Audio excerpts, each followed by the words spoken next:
우리는 가끔 이런 생각들을 합니다. 자주 하나요?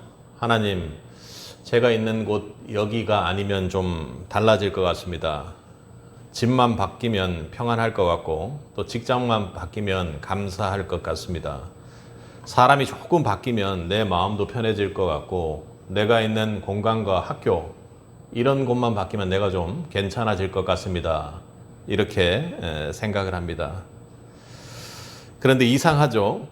장소를 바꾸어도 나는 여전히 또 장소를 바꾸어 달라고 합니다. 나는 그곳을 계속 따라갑니다. 사람을 바꾸어도 내 마음은 그대로일 때가 많습니다. 그래서 우리의 기도가 정말 깨어 기도하는 기도가 아니라 자주 이렇게 흘러가죠. 하나님, 저에게 주어진 이 상황을 좀 바꿔 주옵소서 하고 말입니다. 이 길을 제발 좀 뚫어주시고 열어주옵소서 하고 그렇게 우리는 기도를 하게 되죠. 물론 하나님은 우리의 형편을 바꾸시는 분입니다.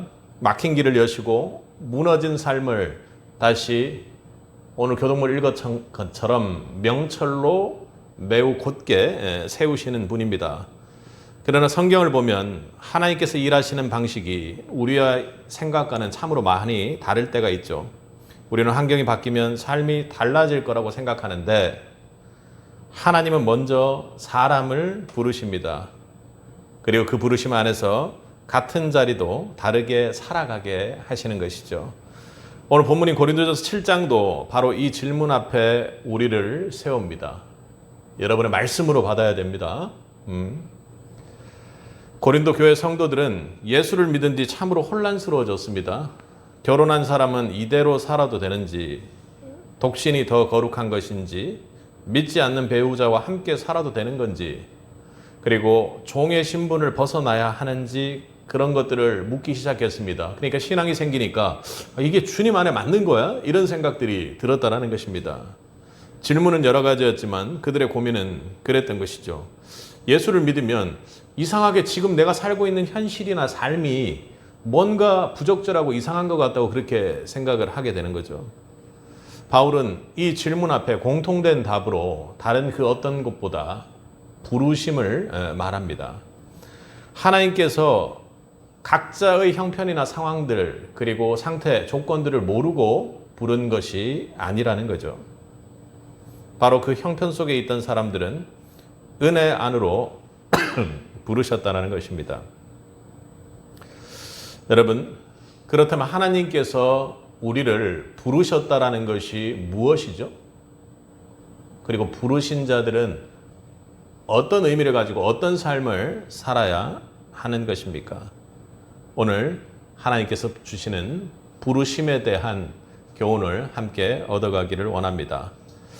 먼저 첫 번째로 부르심은 하나님이 나를 은혜 안으로 불러들이는 사건이라는 것입니다.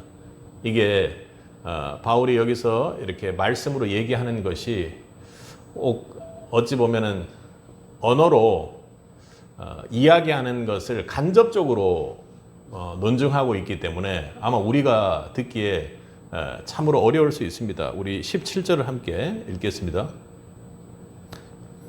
오직 주께서 각 사람에게 나눠주신 대로 하나님의 각 사람을 부르신 그대로 행하라. 내가 모든 교회에 이와 같이 명하노라. 바울은 고린도 교회의 복잡한 질문을 한 문장으로 정리하죠. 주께서 각 사람에게 나눠주신 대로 그리고 하나님께서 각 사람을 부르신 대로 이렇게 한 가지씩 두 가지를 이야기를 합니다. 하나는 각 사람이 살아가는데 여러 삶의 형편들이 있다는 것입니다. 본문 앞서 어떤 사람은 결혼한 상태로, 어떤 사람은 혼자 살고 있고, 어떤 사람은 믿지 않는 배우자요, 어떤 사람은 믿는 배우자와 함께 살고 있고, 어떤 사람은 자유인이며, 어떤 사람은 종의 신분으로 살고 있는 각자의 형편들이 다르다라는 점, 그리고 또 하나는 그 형편 속에서 각각 그 형편 속에서 그것이 이미 주어진 상황 속에서 사람을 하나님께서 복음으로 부르셨다라는 사실입니다. 부르심은 하나님의 은혜가 필요한 각각의 사람들을 은혜로 그리스도 안으로 그냥 하나님께서 일방적으로 불러 들이신 사건입니다. 고린도 성도들이 마음 깊은 곳에는 이런 불안이 있었습니다. 내가 이 상태로 하나님께 속한 사람인가? 내 결혼이 참으로 복잡한 상태에 이루어졌는데 이거 괜찮은 건가? 내 과거의 배경이 다른데 아주 나쁜 일들을 과거에는 많이 했었는데 이거 괜찮은 건가? 내 신분이 종으로서 낮은데 나는 그리스도인으로 주님 안에서 살 수 있는 것인가? 바울은 이런 많은 질문 앞에 그들에게 먼저 뭐라고 얘기했습니까? 당신의 삶의 상태를 지금 손보고 바뀌어야 한다고 그렇게 이야기하지 않았습니다. 그들에게 오히려 하나님께서 각자의 형편대로 각자의 주어진 대로 은혜로 여러분들을 불렀습니다 하고 성도들에게 얘기를 하고 있습니다. 그들이 자신의 각자의 형편을 보게 하는 것이 아니라 내 조건을 보게 하는 것이 아니라 바울은 하나님께서 그들을 부르셨다라는 사실에 주목하게끔 하고 있는 것입니다. 하나님이 여러분을 부르셨다면 그들은 이미 은혜 안으로 들어온 사람입니다. 우리 18절을 함께 읽겠습니다.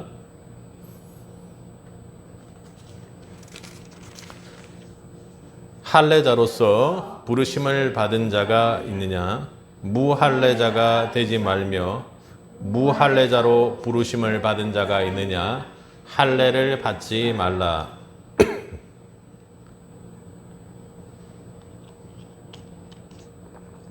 바울은 곧바로 이를 이해하게끔 설명하기 위해서 할례자에 대한 문제를 예로 듭니다. 유대인에게 할례는 하나님의 백성이라는 매우 중요한 표지였습니다. 이방인에게는 그 표지가 없었죠.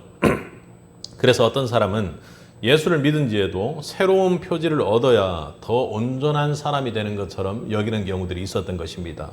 누군가는 또 그렇게 이야기를 했겠죠. 어떤 사람은 자신의 과거 흔적을 지워야 새 사람답게 보일 수 있다고 생각했습니다. 그런데 바울은 뭐라고 합니까? 할례자에게도 무할례자에게도 은혜로 같은 복음이 도달했다라는 것을 이야기하는 것입니다. 할례자도 은혜로 부르심을 받았고 무할례자도 꼭 같이 은혜로 복음의 소식으로 부르심을 받았다라는 것입니다. 하나님 앞에 자기의 조건을 자랑할 자가 없습니다. 자기 조건 때문에 밀려날 사람도 없는 것이죠.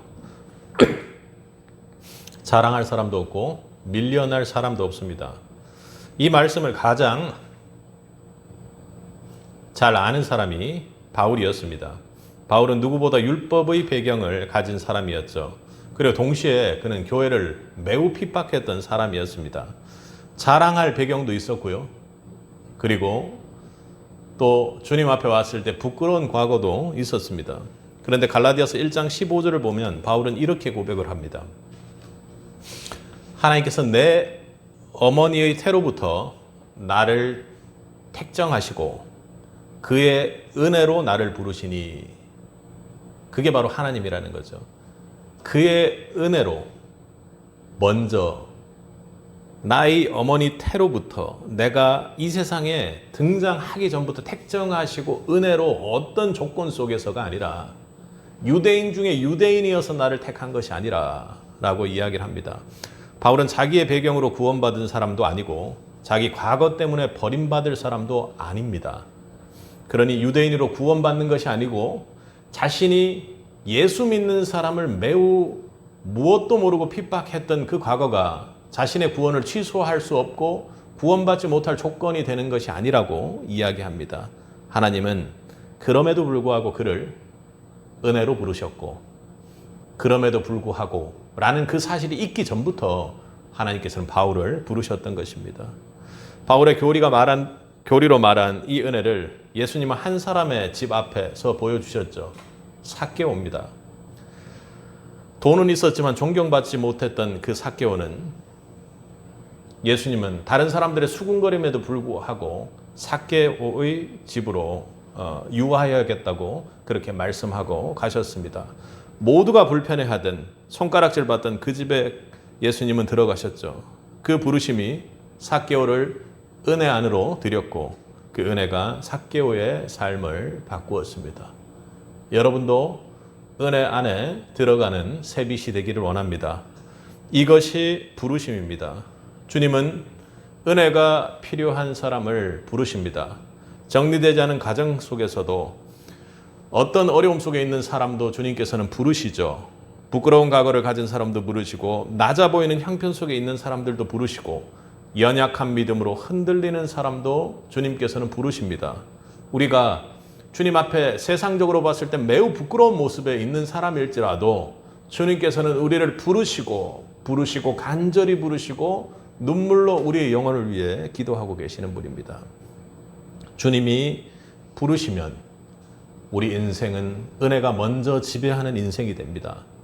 주님이 부르신 이름보다 여러분의 형편이나 주변 환경을 더 크게 보는 것은 참으로 큰 죄를 짓는 것입니다. 주님이 은혜 안에 두신 인생을 여러분의 실패와 사람의 평가 아래 두는 그런 어리석음을 범하지 마시기 바랍니다. 주님의 은혜는 언제나 우리에게 주어진 환경이 좋건 나쁘건 간에 그 환경보다 크신 은혜임을 여러분 기억하십시오. 그러므로 오늘 말씀 앞에 여러분 붙드시기 바랍니다. 나는 내 조건으로 곧게 서 있는 사람이 아닙니다. 나는 하나님 은혜 안에서 부름받은 사람입니다. 은혜가 먼저 나를 찾아왔고 은혜가 먼저 나를 붙들었고 은혜가 지금도 우리를 세워나가고 있습니다. 하나님이 나를 은혜 안으로 불러들이셨다면 이제 나는 은혜 안에서 다시 사는 인생들이 되어야 하는 것입니다. 그래서 바울은 이어서 뭐라고 말합니까? 오직 나는 그러니 하나님의 계명을 지킬 따름이다 이렇게 이야기를 합니다. 은혜 안에 부르심을 받은 사람의 삶은 두 번째로 순종을 삶의 중심에 둡니다.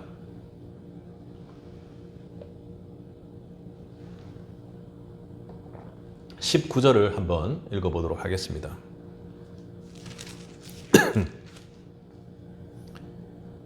할례 받는 것도 아무것도 아니요 할례 받지 아니하는 것도 아무것도 아니로되 오직 하나님의 계명을 지킬 따름이니라. 아멘. 바울은 할례자와 무할례자를 말했죠. 그런데 이제 그 모든 표지보다 더 중요한 것을 말합니다. 뭐라고요?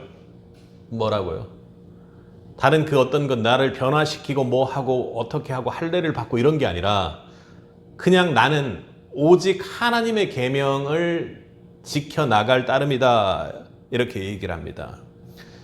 은혜 안으로 부르심을 받은 사람에게 가장 중요한 것은 자신의 조건이 좋아진 것을 증명하는 일이 아닙니다. 자신의 조건이 너무나도 낙후되어서 이것을 좋게끔 만드는 환경으로 가는 것이 가장 중요한 것이 아닙니다. 부르심을 받은 사람은 삶의 중심이 하나님 뜻에 순종하는 것으로 고정되는 것이 가장 중요합니다. 여러분, 환경 변화보다 내 중심이 하나님께로 변화되는 순종의 은혜 안에 살 수 있길 바랍니다. 중요한 것이 순서입니다. 순종은 은혜를 얻기 위한 조건이 결코 아니라는 겁니다. 하나님 말씀을 열심으로 따르면 하나님께서 기뻐하시고 좋아하시겠죠. 그런데 우리가 순종하는 이유는 가장 중요한 것이 하나님의 은혜의 부르심 안에 우리가 있기 때문이라는 것입니다. 이미 은혜 안에 있는 성도들이 하나님께 드리는 반응과 응답입니다. 하나님께 인정받기 위해 순종하는 것이 아니라 하나님께서 은혜로 먼저 나를 받아주셨기 때문에 그 은혜에 대한 감사로 우리는 순종해 나가는 것입니다. 하나님은 그 순종을 통해 우리를 닦으시고 세우시고 성장시켜 나가시는 것이죠. 요한복음 14장 15절에서는 이렇게 말합니다. 너희가 나를 사랑하면 뭐라고 합니까? 너희가 나를 사랑하면 나의 계명을 지키리라. 사랑받은 사람이 사랑으로 응답하듯 은혜를 받은 성도들은 은혜로 부르심을 받은 성도는 순종으로 응답합니다. 은혜는 우리를 방치하지 않고 하나님의 뜻을 향해 우리를 세워가는 것이죠.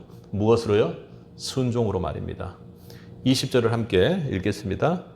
각 사람은 부르심을 받은 그 부르심 그대로 지내라. 이 말씀은 어떻습니까? 부르심을 받은 대로 지내라고 합니다. 꼭 들으면 삶을 거기 있는 그대로 그냥 딴 거 하지 말고 그것만 하면서 살아 이렇게 잘못 들을 수 있습니다. 운명론적으로요. 그것은 포기하라는 뜻이 아닙니다. 바울은 사람을 현재의 상태에 가두려는 것이 아니라 중요한 것, 신앙의 중심에 대해 이야기하는 것입니다. 부르심을 받은 사람은 자기 형편을 바꾸는 일에 내 신앙의 중심을 뺏겨서는 안 됩니다.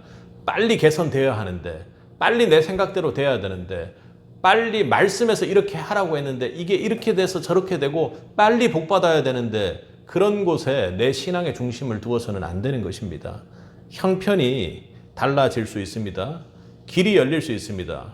그러나 형편이 달라지기 전에도 성도는 하나님의 뜻을 삶의 기준으로 삼아야 하는 것입니다. 부르심을 받은 사람은 환경이 정리된 뒤에야 순종하는 사람이 아니라 은혜 안에서 오늘 순종을 시작하는 사람입니다. 우리는 자주 순종의 조건을 뒤로 미룹니다. 형편이 나아지면 믿음으로 살겠다 그렇게 하죠. 시간이 생기면 섬깁니다. 마음이 편해지면 감사하겠습니다. 문제가 정리되면 하나님 뜻대로 살겠습니다. 결코 그렇게 살기가 힘들죠, 그죠? 그런데 바울은 오늘 그렇게 말합니다. 은혜 안에 부르심을 받은 사람에게 삶의 중심을 물으며 지금 이야기하고 있는 것입니다. 지금 내 삶을 움직이는 것이 형편입니까? 아니면 하나님의 뜻에 따라 그냥 나는 그 뜻대로 움직이고 있고 그때 내 나타나는 삶의 형편들이 조금씩 후발적으로 변해가는지를 묻고 있는 것이죠. 내 선택을 지금 붙드는 것은 두려움입니까? 아니면 하나님의 말씀입니까? 여러분 요셉을 한번 생각해 보십시오. 요셉의 삶은 형통한 삶이었습니다. 그러나 그의 삶은 인생으로 보면 결코 형통하다는 말이 우리 입에서 나올 리 만무합니다. 요셉은 자기가 선택하지 않은 자리로 계속해서 밀려갔습니다. 형들에게 팔렸고 애굽의 종이 되었고 억울하게 감옥에 갇혔습니다. 그런데 요셉은 자기의 인생을 자신이 살고 있는 그 형편에 맞추어서 움직인 것이 아니었습니다. 보디발의 집에서 유혹을 받을 때 그는 자신의 삶이 어떤지를 여실하게 일상 중에 삶이 어떤지를 여실하게 보여주었죠. 내가 어찌 큰 악을 행하여 하나님께 죄를 지으리이까. 아주 은밀한 중에 유혹했던 보디발의 아내, 아무도 없는 곳이었습니다. 그런데 그는 거기가 아무것도 없는 것이 아니라 하나님 앞에 서 있는 자리였던 것이죠. 요셉의 형편은 참으로 끌려와 비참한 종의 생을 살고 있었지만 그의 삶의 중심은 여전히 하나님 앞에 있었고 하나님 부르심에 순종하는 길을 살았던 것입니다. 형편은 요셉을 흔들었지만 그의 중심이 먼저 하나님 앞에 서 있기 때문에 결코 그의 삶은 흔들리지 않았습니다. 우리 21절을 한번 다시 읽어보겠습니다.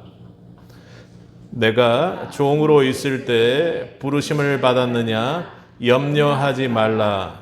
그러나 너가 자유롭게 될 수 있거든 그것을 이용하라. 바울은 여기서 중요한 신앙의 균형을 보여줍니다. 종으로 부르심을 받았다고 해서 그 신분 자체를 거룩하게 포장하지 않습니다. 자유롭게 될 수 있으면 그 기회를 사용하라고 말하죠. 바꾸어야 할 현실이 있다면 우리는 어떻게 해요? 바꾸어야 합니다. 형편이 부족하고 무언가 문제가 있어서 그건 바꾸어야 하는 것입니다. 벗어날 수 있는 억압이 있다면 종인데 벗어날 수 있는 일이라면 그건 바꾸어 벗어나야 하는 일입니다. 그런데 그 길이 아직 열리지 않았다고 해서 하나님 뜻에 따라 사는 것을 결코 접거나 포기하거나 어려워하거나 힘들어하거나 해서는 안 된다는 것입니다. 환경의 변화는 필요할 수 있지만 순종의 중심은 환경의 변화에 결코 따라가서는 안 되는 것이죠. 그러므로 우리의 기도가 더욱 깊어지기를 원합니다. 하나님, 저의 형편을 바꾸어 주옵소서, 저의 체력을 붙잡아 주옵소서, 제 주변 환경을 좀 더 나은 것으로 바꾸어 주옵소서 하는 기도는 분명히 필요합니다. 그러나 세비 성도라면 결코 거기에서 멈춰서는 안 됩니다. 하나님, 이 형편 속에서도, 좋은 형편 속에서나 좋지 않은 형편 속에서나 결코 제가 주님의 뜻을 놓치지 않게 하옵소서 하고 말입니다. 은혜 안에 부르심을 받은 사람답게 그렇게 살게 하옵소서. 어떻게 해요? 주님 뜻을 이루게 하옵소서. 주님 뜻대로 살게 하옵소서. 제발 주님 뜻대로만 살 수 있도록 먼저 해 주옵소서 하고 그렇게 기도하는 새빛이 되길 바랍니다. 이 기도가 시작될 때 여러분의 신앙은 환경에 끌려다니지 않을 것입니다. 은혜로 부르심 받은 사람은 순종으로 삶을 살아가는 것이죠. 이것이 부르심 받은 성도의 삶입니다. 먼저 순종의 은혜가 있는 새빛이 되기를 주님의 이름으로 축복합니다. 셋째로, 부르심의 삶은 하나님과 함께 거하는 삶까지 나아가는 삶입니다. 우리 22절을 함께 읽겠습니다. 주 안에서 부르심을 받은 자는 종이라도 주께 속한 자유인이요 또 그와 같이 자유인으로 있을 때에 부르심을 받은 자는 그리스도의 종이니라. 바울은 이제 종과 자유인에 대해서 함께 이야기를 하기 시작합니다. 당시 종과 자유인은 사회에서 전혀 다른 신분이었습니다. 요즘 같은 때 종과 자유인 이렇게 얘기하면은 엄청 큰 난리가 나겠죠, 그죠? 그런데 바울은 복음 안에서 이 둘을 다시 보게 합니다. 그 상황, 그 당시의 상황, 종과 자유인을 인정하고 있는 상황에 대해서 여러분들이 생각하면서 한번 보시면, 종이라도 주께 속한 자유인이고 자유인이라도 그리스도의 종이라고 이야기합니다. 말이 참 어렵습니다. 세상은 사람을 신분으로 부르지만 복음은 사람을 주님께 속한 자로 다시 부릅니다. 그러니 세상은 종과 자유인으로 나뉘었잖아요. 그런데 종이라도 주께 속한 자유인이고요. 세상 속에서 자유인이라 할지라도 그리스도에 속한 종이라는 것입니다. 종과 자유인이 역전됐나? 그런 것이 아니라 종이든 자유인이든 누구든지 그리스도 안에 속하게 되었다라는 것입니다. 그리고 그들의 세상적인 신분의 어떤 바뀜과 변화, 이름표는 지금 전혀 중요한 것이 아니라는 거죠. 정리해서 보면 바울이 지금 이야기하고자 하는 자유인과 종에 대한 얘기는 부르심을 받은 사람에게는 세상에 붙인 어떤 이름보다 더 깊은 대전제로서 그 위에 있는 새로운 이름이 생긴다는 것입니다. 어떤 이름이요? 그리스도께 속한 자. 그리스도께 속한 자유는 내 마음대로 사는 자유가 아니라고 우리가 지난주 말씀 통해서 참 살펴보았습니다. 사람의 말에 묶이지 않고 주님이 주신 이름으로 사는 자유이지요. 종의 자리에 있어도 끝난 인생이 아니고 자유인의 자리에 있어도 자기 마음대로 자기 인생을 좌지우지하는 그런 인생의 주인이 아닌 것입니다. 주님께 속한 사람은 낮은 자리에서도 무너지지 않고 높은 자리에서도 교만하지 않고 절제하고 겸손한 자로서의 삶을 살게 됩니다. 그리스도께 속한 자유는 세상이 붙인 이름이 아니라 주님이 주신 이름으로 살아갈 수 있는 자유입니다. 어떻게 해요? 그리스도 안에 있는 자유는 주님께 속한 자로 새로운 이름으로 살아가게 되는 자유라는 것입니다. 우리 23절을 함께 읽겠습니다. 너희는 값으로 사신 것이니 사람들의 종이 되지 말라. 바울은 그 근거를 매우 분명하고 짧게 이야기하는 것이죠. 왜 자유로운지를. 너희는 값으로 사신 것이니, 성도는 예수 그리스도의 피값으로 산 사람들입니다. 아멘. 주님께서 값을 치르셨다는 것은 이제 우리를 부르는 최종 소속 팀 이름이 달라졌다는 것입니다. 그래서 바울은 말합니다. 사람들의 종이 되지 말라. 사람의 말이 내 인생의 주인의 자리에 앉지 못하게 하라 하는 것입니다. 주님이 주님의 피값으로 우리의 생명을 값을 치르셨기 때문에 성도는 주님이 주신 이름으로 다시 살아갈 수 있습니다. 그리스도께 속한 자, 그리스도께 속한 자, 나 바울, 그리스도께 속한 자, 나 세빛 성도 누구누구. 우리 24절을 한번 읽어보겠습니다. 형제들아, 너희는 각각 부르심을 받은 그대로 하나님과 함께 거하라. 어떻게 해요? 하나님과 부르심을 받은 이름 그대로 함께 거하라는 것입니다. 바울은 이제 우리에게 또 고린도 교회 성도들에게 하고자 하는 말을 합니다. 하나님과 함께 거하라. 이것이 오늘 말씀의 가장 실천적인 중심이 될 것입니다. 부르심의 삶은 단순히 그 자리에 남아있는 삶이 아닙니다. 그러니 너가 어느 학교에 다니는 학생이니, 이 회사에 다니고 있는 말단 직원이니, 혹은 이 회사의 대표니, 그러니 너는 거기서 계속 있어 라는 그런 말이 아니라는 것입니다. 부르심대로 있는다라는 것은 혼자 어려워서 거기서 버티는 삶도 아니요, 단순히 그 자리에 그냥 있는 삶을 말하는 것이 아니라, 지금 들어보니 24절 말씀대로 부르심의 삶은 하나님과 함께 그 삶을 새로운 이름으로 다시 살아내는 삶인 것입니다. 형편은 아직 그대로일 수 있습니다. 학교에서 마음에 들지 않는 친구와 마음에 들지 않는 선생님과 마음에 들지 않는 공부의 강도는 전혀 바뀌지 않을 수 있어요. 그리고 관계는 오히려 더 복잡해져 있을 수 있습니다. 길은 전혀 열리지 않았고 앞으로 내가 무엇이 될지 전혀 모르는 상황에 의심스러운 상황과 두려움만 있을 수 있습니다. 그러나 하나님과 함께 거하면 그 자리가 버티는 자리가 아니라 하나님과 함께 새 삶을 살아내는, 하나님과 함께 거하는 자리가 된다는 것입니다. 여러분, 그런 삶을 살고 있습니까? 형편을 보는 삶이 아니라 내 삶 속에 하나님과 함께 거하는 삶을 살고 있냐고 오늘 바울이 묻고 있습니다. 빌레몬서를 보면 오네시모가 나옵니다.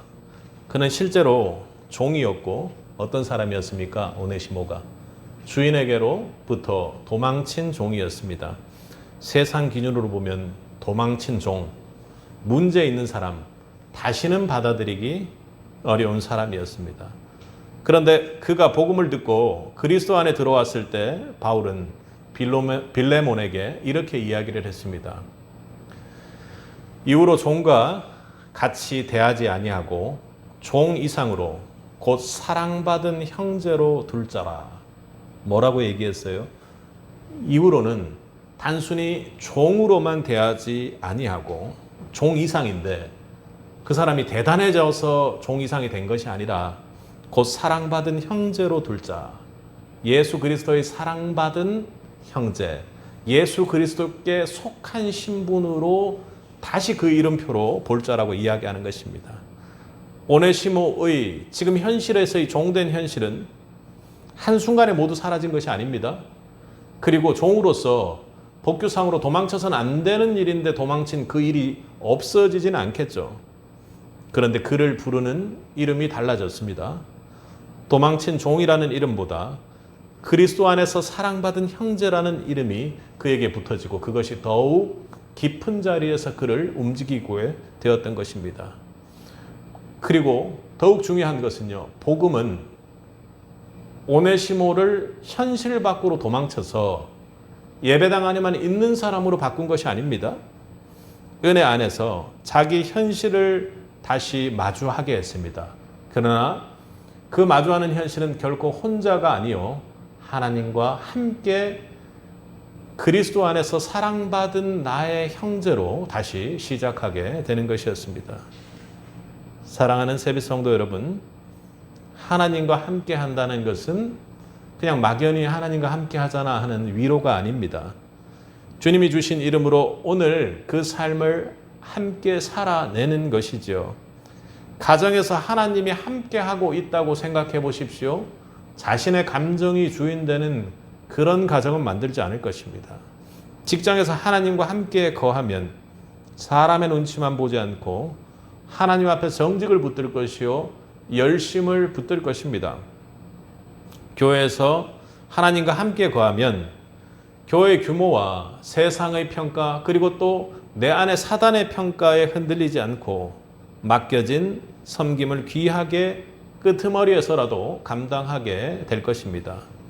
하나님과 함께 거하는 사람은 그 자리에서요, 하나님이 주신 사랑으로 다시 사랑하고 하나님의 말씀에 매일매일 순종하고 하나님의 힘으로 다시 일어서는 그런 삶을 살게 됩니다. 이것이 부르심을 받은 성도의 삶이죠. 여러분 그렇게 살고 있습니까? 부르심을 받은 성도의 삶으로 하나님과 함께 거하는 인생이 되기를 바랍니다. 사랑하는 세비 성도 여러분, 우리는 앞서 서론에서 얘기했던 것처럼 자꾸 자리가 바뀌어야 잘 살 거라고 우리 생각으로 미래를 설계하고 플랜을 짜고 이렇게 되어야 한다고 강력하게 생각합니다. 형편이 바뀌어야 믿음도 살고 사람이 바뀌어야 마음도 살고 문제가 사라져야 순종할 것 같습니다. 그러나 하나님은 오늘 우리에게 말씀을 통해 다른 길을 보여주셨습니다. 주님은 완성된 우리를 부른 것이 아니라 은혜 안에 아주 연약하고 부족한 우리를 은혜 안으로 부르셨다라는 것입니다. 결코 잊어서는 안 됩니다. 이걸 잊지 않으면 우리가 신앙생활 하면서도 회개를 하면서도요, 자신의 자존감을 무너뜨리고 자기 자신을 정서적으로 학대하는 경우들이 참 많습니다. 정죄감을 주면서 말이죠. 주님은 완성될 우리를 부른 것이 아니라 아직 연약하고 부족한 우리를 은혜 안으로 부르셨습니다. 그리고 그 자리에서 순종을 배우게 함으로 우리를 성화시켜 나가십니다. 하나님과 함께 거하는 사람으로 그렇게 세워 나가시죠. 그러므로 우리 모두의 기도가 이제는 완전히 달라져야 할 것입니다. 하나님, 제 형편을 바꿔 주옵소서가 아니라 하나님 이 자리에서 제가 주님과 함께하게 하옵소서. 주님, 제 자리를 바꾸기 전에 먼저 저를 주님과 함께 살아가는 사람으로 세워 주옵소서 하고 간절히 고백하고 기도할 수 있기를 바랍니다. 부르심의 삶은 환경이 바뀌어서 사는 삶이 아니라 하나님이 함께 하시기 때문에 오늘의 자리를 우리가 살아내는 삶입니다. 그게 부르심의 삶이죠. 우리 새빛교회도 이 부르심 앞에 서기를 다시 한번 올해의 중간 이때에 다시 한번 주님의 이름으로 선포합니다. 더 좋은 형편을 기다리며 멈춰서는 교회가 아니라 지금 우리를 부르신 하나님과 함께 그렇게 동행하며 걷는 교회가 되기를 원합니다. 우리의 가정이 아직 완전하지 않아도, 우리의 형편이 아직 다 풀리지 않아도, 우리의 교회가 아직 연약해 보여도 하나님이 함께하면 그 자리는 결코 내어버려진 자리가 아닙니다. 은혜가 임한 자리이죠. 순종이 시작될 자리입니다. 하나님과 함께 다시 살아낼 자리입니다.